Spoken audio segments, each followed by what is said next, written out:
Malam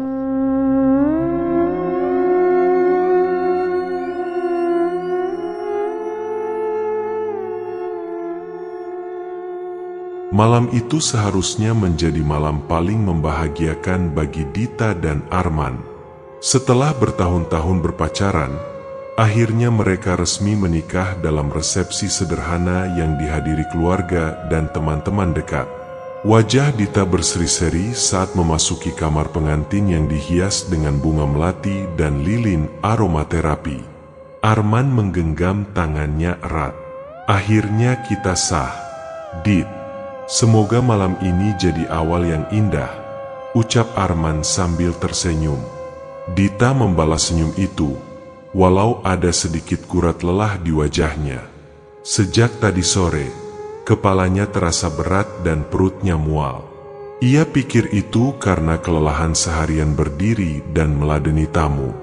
Namun rasa tak nyaman itu makin menjadi. "Aku pengen tidur dulu, men. Kepalaku pusing banget," katanya sambil memegangi pelipis. Arman mengangguk, membantunya rebahan di ranjang. Namun baru 5 menit berbaring, Dita tiba-tiba kejang. Tubuhnya melengkung seperti ditarik dari punggung. Matanya melotot putih, dan dari mulutnya keluar busa bercampur darah tipis. "Dita!" Arman panik, mengguncang tubuh istrinya.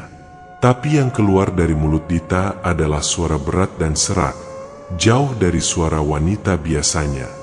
"Jangan ganggu aku. Dia sudah milikku." Arman terlompat mundur. Apa yang terjadi? Apakah Dita kerasukan? Ia segera berlari ke ruang tamu dan memanggil ibunya yang masih membereskan makanan sisa hajatan. Beberapa keluarga ikut datang ke kamar dan melihat pemandangan mengerikan. Dita meraung, tertawa cekikikan, lalu menangis sesenggukan, semua dalam hitungan detik. Ibu Arman berbisik, "Kita harus panggil Ustadz. Ini bukan penyakit biasa." Tak butuh lama, Ustadz Rahman datang. Ia dikenal sebagai Ustadz yang sering membantu warga melawan gangguan gaib. Wajahnya langsung menegang begitu melihat Dita. Ia mengambil air dalam botol, membaca doa, lalu menaburkannya ke tubuh Dita. Tiba-tiba Dita menjerit kesakitan. "Panas, panas, jangan, jangan." Namun jeritan itu bukan seperti suara manusia. Suaranya berat, serak, dan membuat bulu kuduk meremang. Ustadz Rahman berzikir pelan, lalu berkata, "Ini santet, tapi bukan santet biasa. Ini kiriman dendam, dan medianya masih ada di dalam rumah ini." Arman bingung. "Media apa, Ustadz?" Ustadz Rahman menatap sekeliling kamar. Pandangannya berhenti pada tumpukan kado pernikahan yang masih dibungkus rapi di sudut ruangan. Ia melangkah pelan ke arah situ, lalu berlutut dan mulai membuka satu persatu. Dan di kotak keempat, ia membeku. "Bismillahirrahmanirrahim," gumamnya. Semua orang mendekat dan terkejut.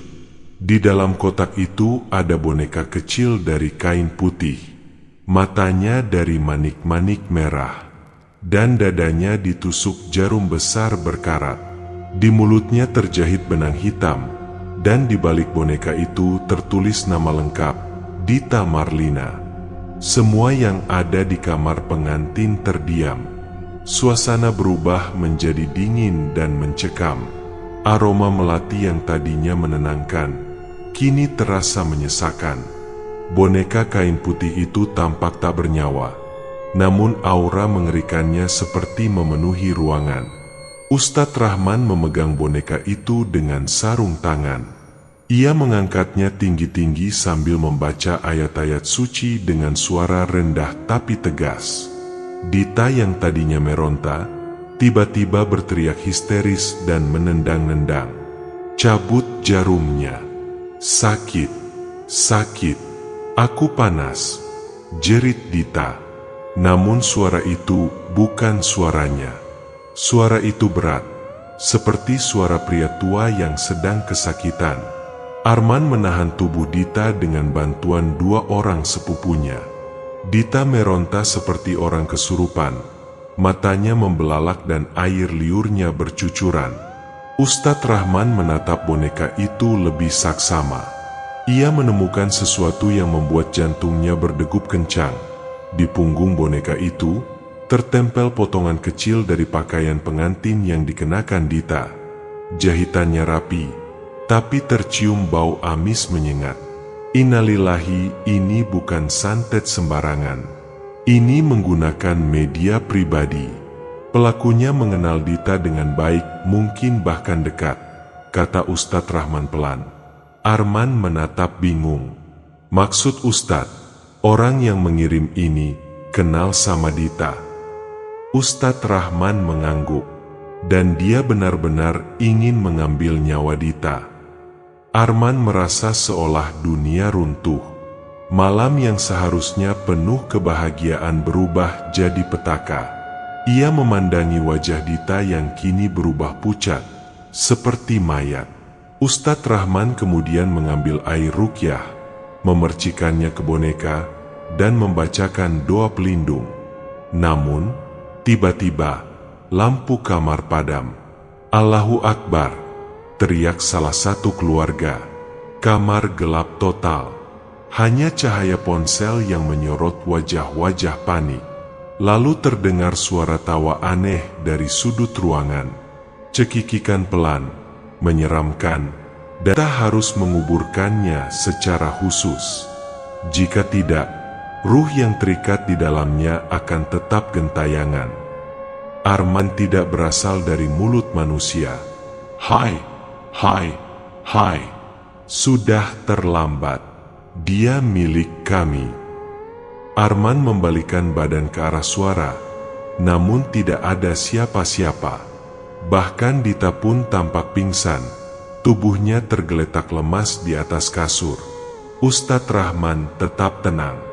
Ia mengangkat boneka itu dan membungkusnya dengan kain putih lalu mengikatnya rapat. Bawalah ini keluar dari rumah. Jangan dibakar, jangan dibuang sembarangan. Kita masih terpaku. Ia menggenggam tangan Dita, yang kini dingin seperti es. Ia tak bisa membayangkan kalau istrinya benar-benar mati malam itu. Ia menatap Ustadz dengan mata memohon. Bisakah Dita diselamatkan, Ustadz? Ustadz Rahman menatap Arman dalam-dalam. Bisa, tapi malam ini bukan akhir. Ini awal. Pelaku santet tidak akan berhenti hanya karena kita menemukan bonekanya. Ini baru gerbang pertama. Kalau kita tidak bertindak cepat, jiwanya bisa diambil sepenuhnya. Tiba-tiba, terdengar suara pecahan kaca dari jendela. Arman dan yang lain terkejut, lalu terbang lagi menembus jendela, meninggalkan jejak darah di lantai. Semua terdiam. Ustadz Rahman bergumam pelan.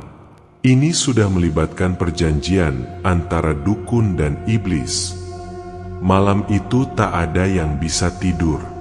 Dita sudah siuman, namun keadaannya lemah.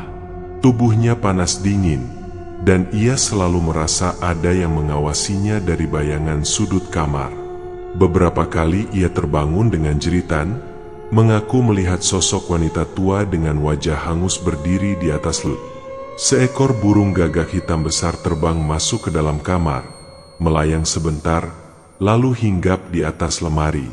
Matanya merah menyala, dan di paruhnya menjepit sehelai rambut panjang. Ustadz Rahman mendekat sambil melafalkan ayat-ayat pelindung. Burung itu mengeluarkan suara melemari, tersenyum tanpa mata. Arman duduk di sisi ranjang sambil menggenggam tangan Dita. Ustadz Rahman sedang duduk bersila di ruang tamu bersama ayah dan ibu Arman. Di depannya, boneka laknat itu kini terbungkus rapat dalam kain kafan kecil. Bau anyir masih terasa samar. Ustadz, Tanya ayah Arman hati-hati. Apa ini ulah dukun? Bukan cuma dukun, Pak. Ini kiriman dari seseorang yang punya dendam. Dan dia menggunakan jasa dukun. Masih lemas, namun bisa bicara. Dita, kamu pernah punya musuh? Atau seseorang yang sangat membencimu? Tanya Ustadz. Dita terdiam lama. Matanya mulai berkaca-kaca. Ada seseorang dari masa lalu, Ustadz. Namanya Laras. Arman menoleh cepat. Laras? Si dukun kelas tinggi. Yang dikirim bukan jin biasa, tapi korin yang sudah diikat lewat tumbal darah. Jelas Ustadz Rahman pelan. Ibu Arman tampak pucat. Tapi, siapa yang tega kirim santet ke Dita? Anak itu baik, nggak pernah punya musuh. Ustadz Rahman menatap mereka dalam, lalu berkata, saya ingin bicara langsung dengan Dita. Saya rasa jawabannya ada di masa lalunya. Pagi menjelang, dan Dita dipindahkan ke kamar depan agar lebih mudah dipantau. Setelah membaca ayat pelindung di 4 penjuru rumah, Ustadz Rahman duduk di sampingnya. Dita, siapa itu? Teman satu kos saat aku kuliah di Jogja. Kami akrab, sangat akrab. Tapi kami juga suka bersaing, terutama soal laki-laki. Dita menarik napas berat. Dia suka sama dosen muda di kampus. Tapi orang itu malah dekat sama aku. Tanpa sengaja aku bikin dia patah hati. Lebih jauh tentang Laras. Kalau benar dia yang mengirim ini, maka kita tidak bisa hanya bertahan. Kita harus menyerang balik. Tapi ini berisiko. Risiko gimana? Sejak saat itu, Laras berubah. Dia mulai dingin, sering menyendiri, bahkan pernah ngomong sambil marah, aku bakal bikin hidupmu lebih menderita dari yang kau bayangkan. Setelah itu, desak Arman. Beberapa bulan kemudian, dia menghilang. Kamar kosnya kosong. Nggak ada yang tahu kemana dia pergi. Tapi aku dengar bisik-bisik. Katanya dia belajar ilmu hitam dari dukun di Gunung Merapi. Ustadz Rahman mengangguk pelan. Nama yang ada di boneka itu lengkap. Itu berarti dukun yang dia pakai membutuhkan elemen kuat. Biasanya baju bekas atau rambut. Apakah kamu pernah kehilangan barang pribadi? Dita mengangguk pelan. Ya, waktu packing dari kos. Satu baju dalam hilang. Aku pikir cuma ketlingsut. Ustadz Rahman berdiri. Itu bisa jadi medianya. Kita harus cari tahu lebih. Ustadz, tanya Arman. Kalau kita salah langkah, bukan hanya Dita yang jadi korban. Bisa jadi semua penghuni rumah ini juga ikut diserang. Hening sejenak. Sejak darah pertama itu menetes, suara angin tiba-tiba berdesir kencang. Tirai jendela berkibar padahal semua tertutup rapat. Dan tiba-tiba, Dita menatap Ustadz Rahman dengan mata kosong dan berkata dengan suara berat, kau datang terlalu lambat. Aku sudah ada di dalamnya. Dia milikku sekarang. Tubuh Dita mendadak menegang.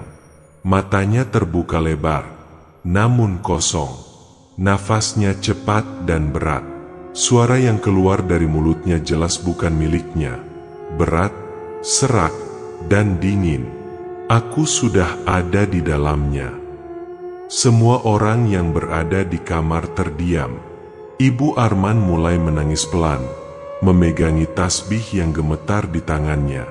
Arman nyaris pingsan melihat istrinya seperti bukan manusia. Ustadz Rahman langsung duduk bersila di hadapan Dita, membuka mushaf kecil dari tasnya. Dengan suara tegas, ia mulai melantunkan ayat-ayat ruqyah, Al-Fatihah, ayat kursi, dan potongan dari surat Al-Baqarah. Dita mendadak tertawa terbahak-bahak. Tawanya melengking seperti suara perempuan tua yang sekarat. Kemudian tubuhnya membungkuk ke depan, seperti ditarik oleh sesuatu yang tidak kasat mata. "Jangan ganggu, ini milik kami. Dia sudah ditandai sejak lama."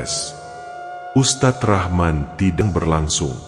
Peluh dingin membasahi dahinya. "Dengan izin Allah, aku perintahkan engkau yang berada di dalam tubuh ini, keluar." Tubuh Dita tersentak seperti ditarik tali.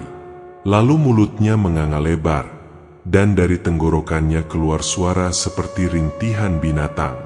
Tangannya mencakar-cakar kasur, dan darah mulai mengalir dari kuku-kukunya. Ustadz Rahman membuka botol kecil berisi minyak bidara, lalu mengusapkannya ke dahi Dita sambil terus membaca doa. Tiba-tiba, sebuah suara pelan terdengar dari mulut Dita, lirih, penuh kesakitan. "Maafkan aku, Laras. Aku cuma ingin hidupku bahagia." Semua terdiam. Air mata mengalir dari mata Dita, meski wajahnya masih kaku. Arman memegang tangan istrinya erat-erat. "Apa maksudnya itu?" bisik Arman. Ustadz Rahman menutup musyafnya perlahan. "Saya pikir ini bukan sekadar santet karena dendam biasa. Laras tidak hanya sakit hati, tapi merasa dikhianati dan dikhianati dalam hal yang sangat dalam. Mungkin ada kejadian yang belum Dita ceritakan." Malam itu, setelah Dita tertidur karena kelelahan, Arman duduk berdua bersama Ustadz Rahman di teras belakang. Langit malam pekat, dan suara jangkrik bersahutan, "Dia bisa jaga istri saya?" tanya Arman lirih. Ustadz Rahman memejamkan mata sejenak. "Besok kita harus pergi ke tempat Dita pernah tinggal. Kos lamanya. Kalau benar Laras berasal dari sana, kita mungkin bisa temukan jejak spiritual yang belum tertutup sepenuhnya. Tapi, kita tahu dari mana Laras masih hidup atau tidak." Ustadz menghela napas. "Itu yang harus kita cari tahu. Kalau dia masih hidup, kita bisa datangi dia. Tapi kalau dia sudah tidak di dunia ini, artinya kita sedang berhadapan dengan roh yang terikat perjanjian setan.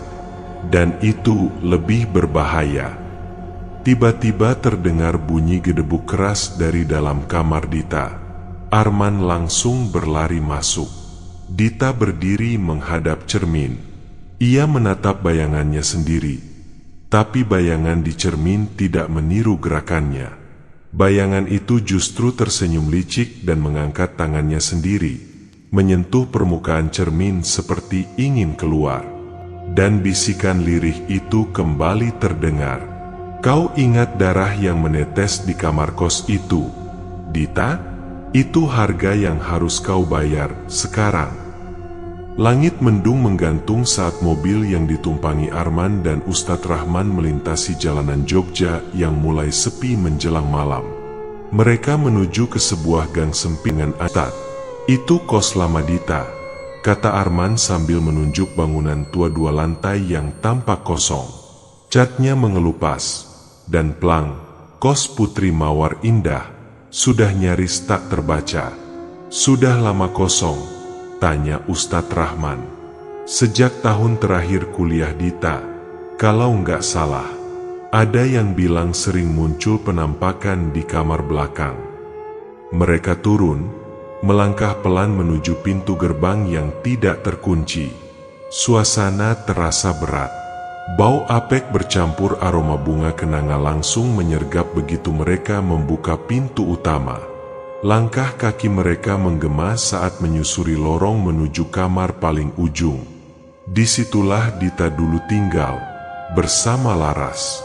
Pintu kamar itu masih terkunci, tapi gemboknya sudah karatan. Dengan sedikit tenaga, Arman berhasil mendobraknya. Begitu pintu terbuka, hawa dingin menyelimuti mereka.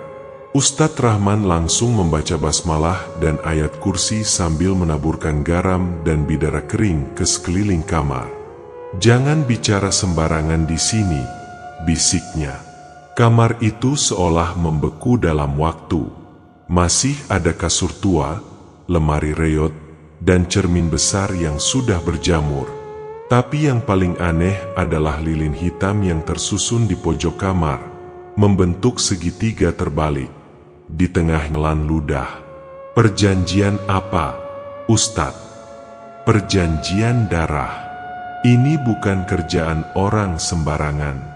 Biasanya dilakukan oleh orang yang menyerahkan sesuatu yang sangat berharga untuk balas dendam." Tiba-tiba terdengar suara lirih, seperti perempuan menangis. Tapi bukan dari luar, dari balik dinding kamar. Ustadz Rahman memberi isyarat agar Arman diam.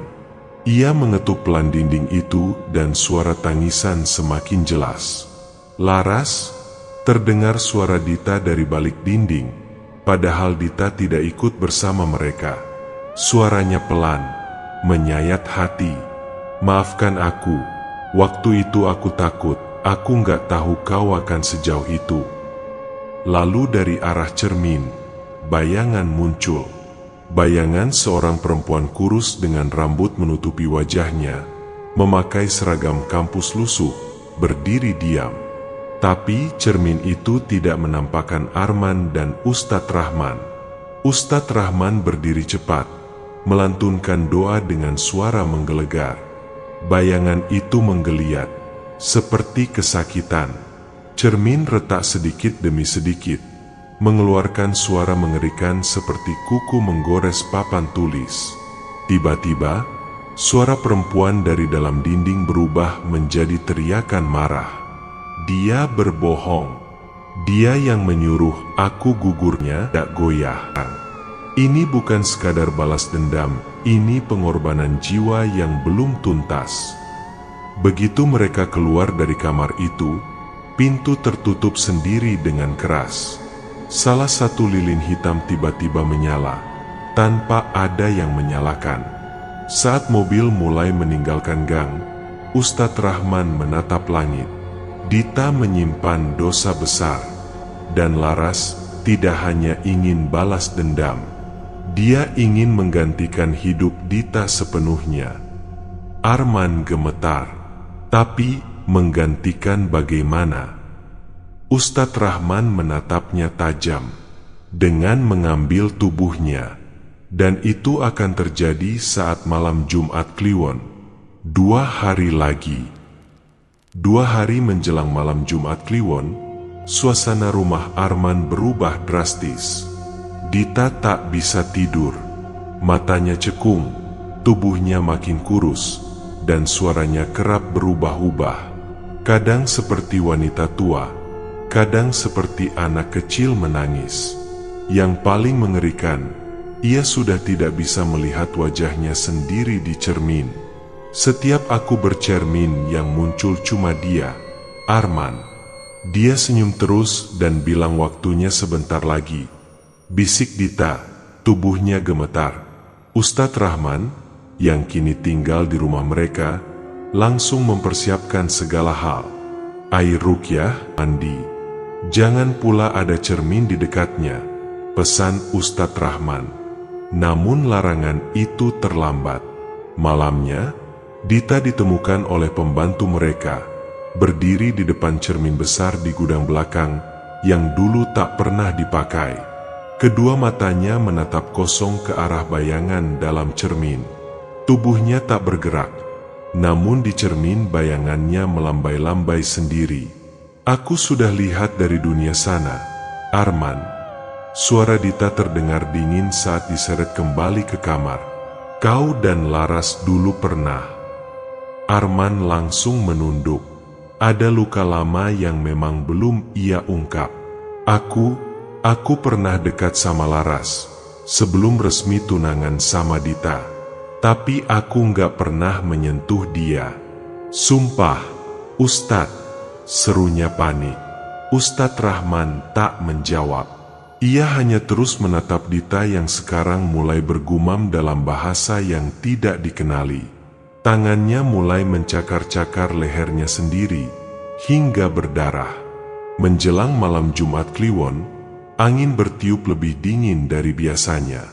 Ustadz Rahman menutup semua jendela, lalu menggelar sajadah menghadap kiblat. Dita didudukan di depan, tubuhnya diikat dengan kain kafan agar tak meronta. "Apapun yang terjadi, jangan lepas ikatannya," bisik Ustadz Rahman. Malam menggelegar dari mulut Ustadz Rahman, bersahut-sahutan dengan suara hembusan angin dari luar. Lampu di rumah tiba-tiba redup, lalu mati sama sekali. Dalam gelap, terdengar suara tangis pelan. "Kau janji akan nikahi aku, Arman." Dita mendadak menjerit keras. Tubuhnya menggeliat.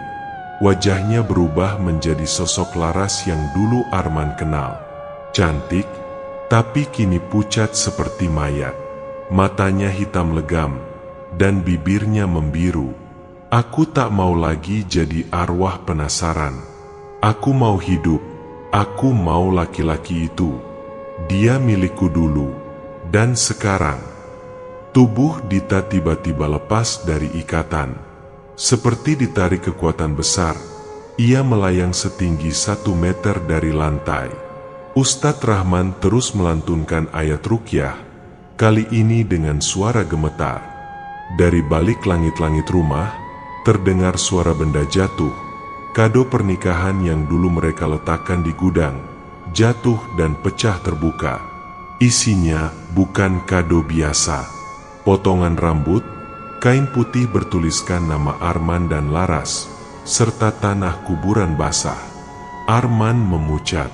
"Itu bukan kado pernikahan," ujar Ustadz Rahman pelan. "Itu wadah ikatan perjanjian darah. Santet paling tinggi yang mengikat." Lalu tak sadarkan diri, Ustadz Rahman terduduk lemas. Pertarungannya belum selesai. Tapi malam ini, Laras belum berhasil masuk. Arman memeluk istrinya erat. Tapi di luar rumah, di balik pohon pisang dekat pagar, seseorang berdiri diam. Perempuan berambut panjang mengenakan baju putih yang sama seperti bayangan di cermin. Ia tidak bergerak, hanya menatap dengan senyum tipis.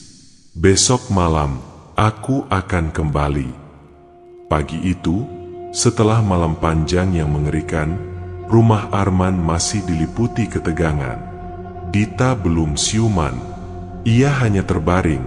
Tubuhnya panas dingin seperti habis bertarung dengan sesuatu yang tak kasat mata.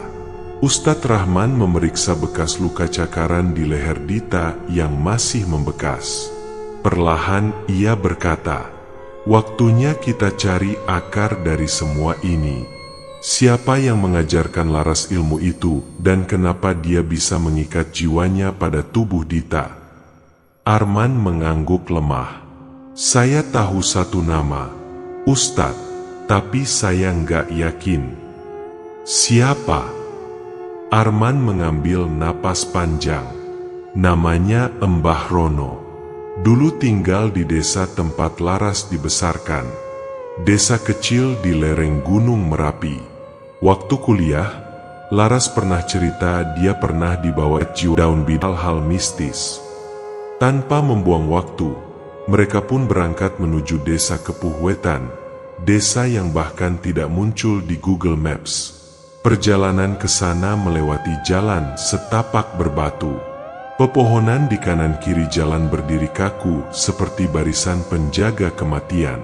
Sesampainya di sana, suasana desa terasa sunyi dan berat. Penduduk yang mereka temui langsung menunduk begitu mendengar nama Mbah Rono. "Mbah Rono sudah meninggal, Pak," kata seorang kakek tua yang duduk di teras musala desa.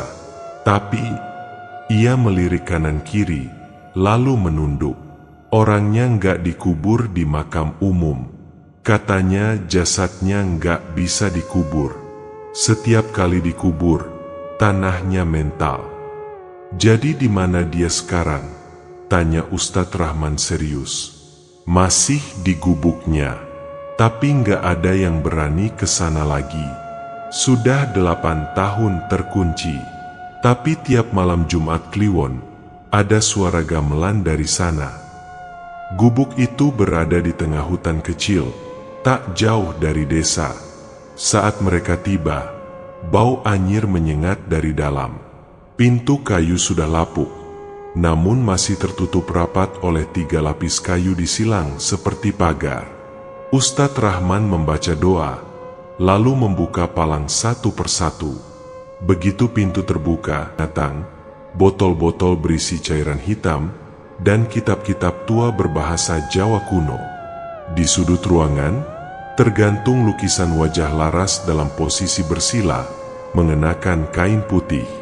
Matanya dilukis tertutup, tapi saat Ustadz Rahman mendekat, mata dalam lukisan itu tiba-tiba terbuka perlahan.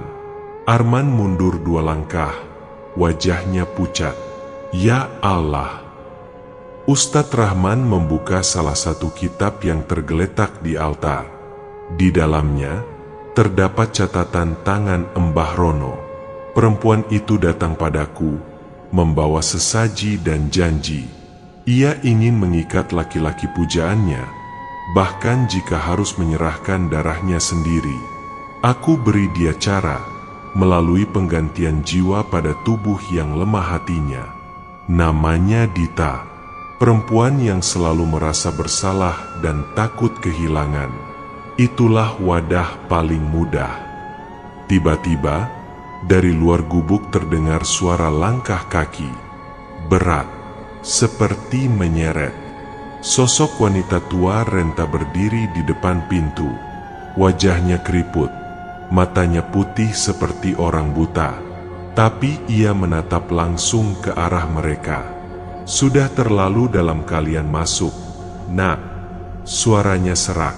Kalau kalian mau selamatkan Dita, bakarlah ini semua sebelum malam nanti. Benarnya, tanya Arman. Aku, ibunya Laras. Seketika angin berhembus kencang, dan langit mendung menutup seluruh area hutan. Tanah di bawah mereka berguncang pelan.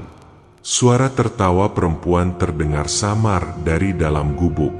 Ustadz Rahman segera menyiram seluruh isi ruangan dengan air ruqyah, lalu membakar kitab dan semua benda pusaka di altar. Api menyala besar, namun bukannya memusnahkan, justru membentuk sosok bayangan Laras di tengah kobaran. Ia menatap Arman dan tersenyum. Kau milikku. Malam nanti aku datang. Ustadz Rahman berbalik, wajahnya tegang. Ini hanya awal. Laras sudah tahu kita membakar peninggalannya. Sekarang dia akan datang dengan murka. Malam itu tiba dengan gelap pekat yang seolah menelan seluruh desa Kepuh Wetan. Angin bertiup kencang membawa dingin menusuk tulang. Di rumah Arman, suasana semakin mencekam. Lampu redup berkelip, dan suara-suara aneh terdengar dari segala penjuru. Dita yang masih terbaring di kamar, matanya setengah terbuka tapi tak sadarkan diri. Tubuhnya menggeliat-geliat tanpa kendali, seperti sedang berperang dalam alam lain. Ustadz Rahman sudah bersiap di ruang tamu, menggelar sajadah dan meletakkan ayat-ayat Al-Quran yang Malam ini adalah malam penentuan, kata Ustadz Rahman dengan suara serak.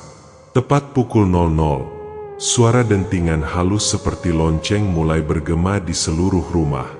Dari arah kamar Dita terdengar suara bisikan pelan, semakin lama semakin keras. Ustadz Rahman segera mulai membacakan ayat-ayat ruqyah dengan penuh semangat. Tidak ada daya dan upaya kecuali dengan pertolongan Allah yang Maha Kuasa. Baca Ustadz Rahman, suaranya bergema ke seluruh ruangan.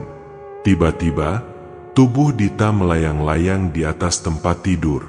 Matanya terbuka lebar, memancarkan cahaya merah menyala. Wajahnya berubah menjadi Laras, sosok yang dulu Arman cintai tapi kini penuh kebencian. Kau tak bisa selamatkan dia, Arman. Suara Laras menggema. Aku adalah dia dan aku akan hidup kembali. Ustadz Rahman mengangkat tangan, memegang tasbih dan menyiramkan air ruqyah ke udara. Dengan izin Allah, aku usir semua jin dan setan yang mengganggu tubuh Dita. Pertarungan spiritual itu berlangsung sengit.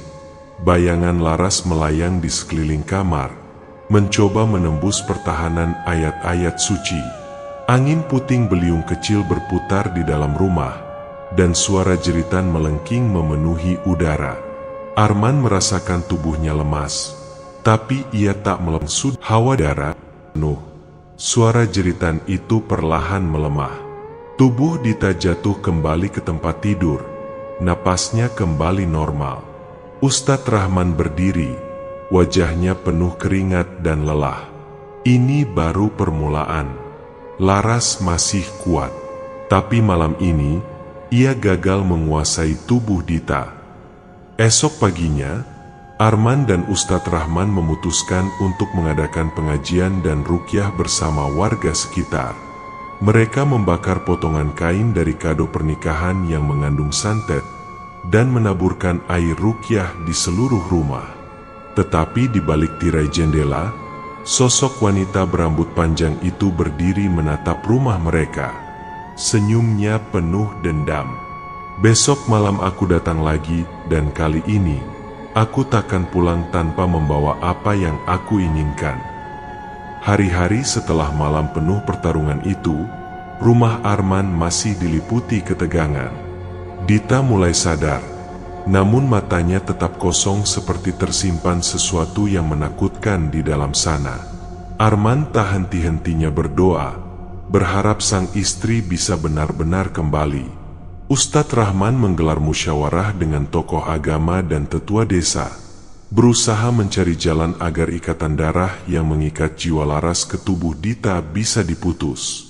Mereka mengetahui bahwa ritual itu hanya bisa dibatalkan dengan menemukan benda pusaka asli milik Laras yang menjadi kunci.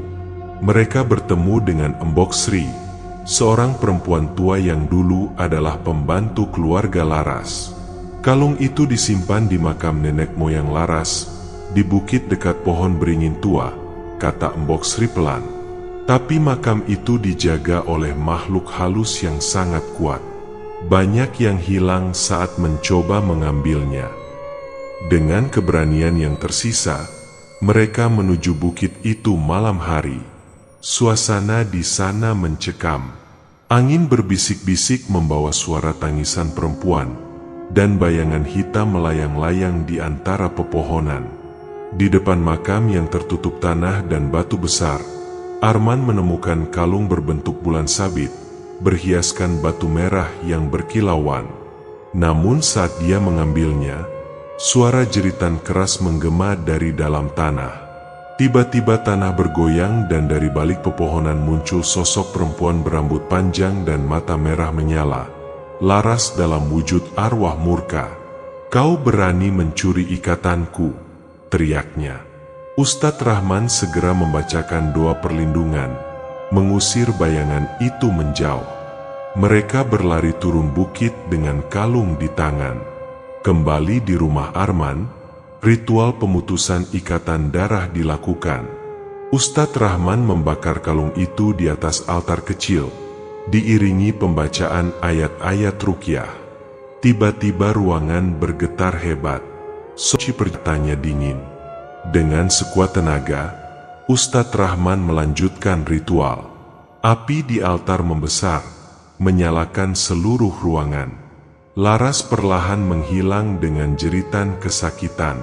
Setelah ritual selesai, tubuh Dita tampak lebih tenang. Pandangannya mulai jernih kembali. Arman menangis bahagia, memeluk istrinya. "Kita berhasil, Ustadz. Terima kasih." Ustadz Rahman tersenyum lelah. "Ini kemenangan, tapi jangan lupa waspada. Dunia gaib penuh tipu daya." Malam itu, di balik jendela rumah, bayangan samar sesosok perempuan berdiri diam. Ia menatap penuh dendam, tapi kini perlahan menghilang bersama angin malam. Setelah malam yang penuh cobaan dan pertarungan dengan makhluk gaib, rumah Arman akhirnya mulai kembali tenang. Dita yang telah pulih perlahan dari cengkeraman santet, kini bisa tersenyum dan berbicara dengan jernih kembali. Arman selalu menjaga istrinya dengan penuh kasih. Berterima kasih setiap detik kepada Ustadz Rahman yang telah menyelamatkan keluarganya dari kehancuran. Namun, bekas trauma yang dalam membuat keduanya tak mudah melupakan apa yang sudah terjadi. Di sebuah pengajian kecil yang diadakan di rumah, Ustadz Rahman duduk bersama keluarga Arman dan beberapa tetangga. Ia menyampaikan manusia, santet dan ilmu hitam sering datang dari rasa dengki, sakit hati, atau keinginan menguasai orang lain. Ia menambahkan, kita harus selalu menjaga hati, memperbanyak amalan, dan berlindung kepada Allah dari segala tipu daya setan. Jangan pernah meremehkan hal-hal gaib, karena sekali kita lengah, bahayanya bisa merusak seluruh hidup. Arman mengangguk penuh pengertian. Ia juga mengingatkan kepada semua yang hadir, jangan sampai kita mudah percaya dengan hal-hal mistis atau ilmu